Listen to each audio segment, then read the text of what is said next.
ইহতেরাম করো কার? তো নবী মুস্তাফা, নবী পাকের ইজ্জত ও এহতেরাম করেন। কোথায় পেলাম শব্দটা? তো পবিত্র কুরআনে।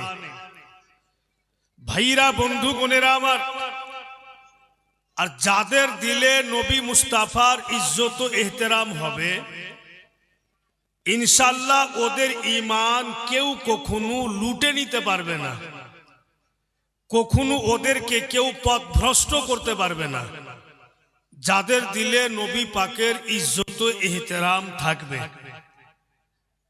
নবী মুস্তাফার ইজ্জত ও এহতেরাম, উনার সম্মান, এক কথাই আমাদের সবচাইতে মূল্যবান জিনিস। কারণ স্পষ্ট হাদিস শরীফে মুফতিয়ানে কেরাম আপনাদের জানাচ্ছেন, কুরআন পাক থেকে সাবিত করছেন যে মুসলমান আমাদের ঈমান স্পেশাল হচ্ছে কি? তো নবী পাকের মোহাব্বত। নবীর মোহাব্বতে যদি ত্রুটি হয়ে যায় তো আমাদের ঈমান কখনো মুকাম্মাল হবে না, পূর্ণ হবে না। আর যাদের মধ্যে নবী পাকের ইশক ও মোহাব্বত আছে ওদের ঈমান মুকাম্মাল আছে। अब যদি আমার ঈমানই সঠিক না থাকে তো আমি সাজদা করে করব কি? আমার ঈমান যদি সঠিক না থাকে তো আমি তাসবিহ গয়না করব কি? আমার ঈমান যদি সঠিক না থাকে তো মুআজ্জিজ হযরত, বন্ধুগণেরা আমার, ইবাদত করে আমি করব কি? ইবাদত ওরই কবুল হবে যার ঈমান সঠিক আছে। তাসবিহ ওই ব্যক্তিরই গ্রহণযোগ্য হবে যার ঈমান সঠিক আছে। তো নবী মুস্তাফার ইশক ও মুহাব্বতই হচ্ছে আমাদের ঈমান। আকা মাওলার ইজ্জত ও এহতেরাম নিয়ে সারা জীবন যাপন করুন। দেখেন, আলা হযরত আজিমুল বরকত ইমাম আহমদ রাজা খান ফাজিলে বরেলভী আলাইহি রহমত ও রিজওয়ান, যিনি বরেলির সরজমিনে আরাম করছেন, উনি এক জামানাতে হজ করতে গিয়েছিলেন। তখন বাপু এখনকার মতো হাওয়াই জাহাজ ছিল না, উড়া জাহাজ ছিল না, পানি জাহাজে যেতেন তখন। তো জাহাজে উঠেছেন, তিগার আরো হাজিগণ আছেন। আর বিচাবিচি সমুদ্রতে যখন জাহাজ গিয়েছে তো চতুর্দিক থেকে কিন্তু তুফান চলে আসে। তো তুফান যখন আসে তো तमाम হাজিগণ তুফানের দিকে দেখছে আর ভয় করছে, আজকে বোধহয় জাহাজ সমুদ্রের পেটে চলে যাবে, আজকে বোধহয় জাহাজ ডুবে যাবে, আজকে লাগছে আমরা পারে যেতে পারবো না, বোধহয় কাবা ঘরের তাওয়াফ করতে পারবো না, বোধহয় মদিনা তৈয়বার জিয়ারত করতে পারবো না। এই তুফানে হয়তো আমাদেরকে ডুবিয়ে দিবে, পানির তলে নিয়ে চলে যাবে। প্রত্যেক হাজিগণের চোখে পানি, যে কি করা যায়।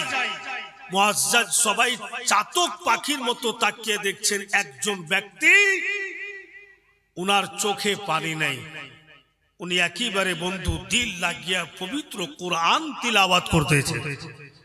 तो तमाम हाजीगण बोलছেন कि आपको डर नहीं लगता? बीचा बीच समंदर में हम लोग हैं और चारों तरफ से तूफान आ रहा है, लगता तो है हम लोग गर्क हो जाएंगे। हम सब के आंख में पानी है और आप मुस्कुराते हुए कुरान तिलावत करते हैं। तो जिन्हीं कुरान पढ़ছেন उन्हीं बोलছেন कि हाँ, तूफान का काम तूफान करेगा, पर याद रख मेरे दिल में इज्जत रसूल है, मेरे दिल में एहतराम रसूल है, मोहब्बत रसूल में दीवाना बनकर अपने आप को सरकार की दहलीज में हाजिर करके जहाज पर सवार हुआ हूं। मेरा ईमान कहता है कि जब तक मदीना तैयबा जियारत ना कर लूं ये तूफान कुछ नहीं करेगा। মুআজ্জাজ উনি কে ছিলেন? উনি হচ্ছেন আলা হযরত আজিমুল বরকত ইমাম আহমদ রাজা খান। তুফান আসলো আর চলে গেল, আর সুন্দরভাবে জাহাজ পারে লেগে গেল। তো মুআজ্জিজ হযরত, রাসূলুল্লাহর ইজ্জত এহতেরাম দিলে থাকলে হার তুফানের সাথে আপনি মোকাবিলা করতে পারবেন।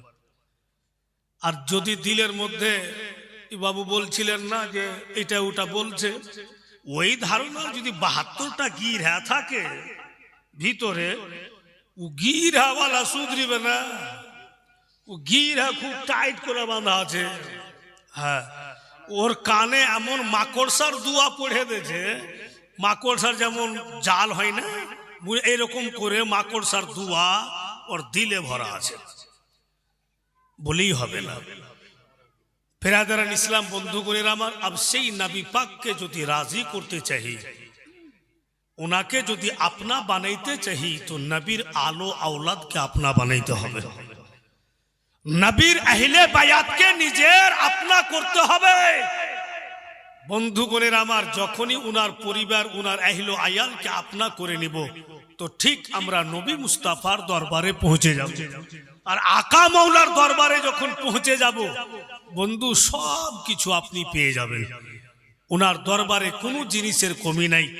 যাই হোক বেরাদারান ইসলাম ভাইরা বাপের আমার, আমি ছোট্ট করে একটি কালাম পড়ি, জোরে সোরে একবার দরুদে পাক শুনান। আল্লাহুম্মা সাল্লি আলা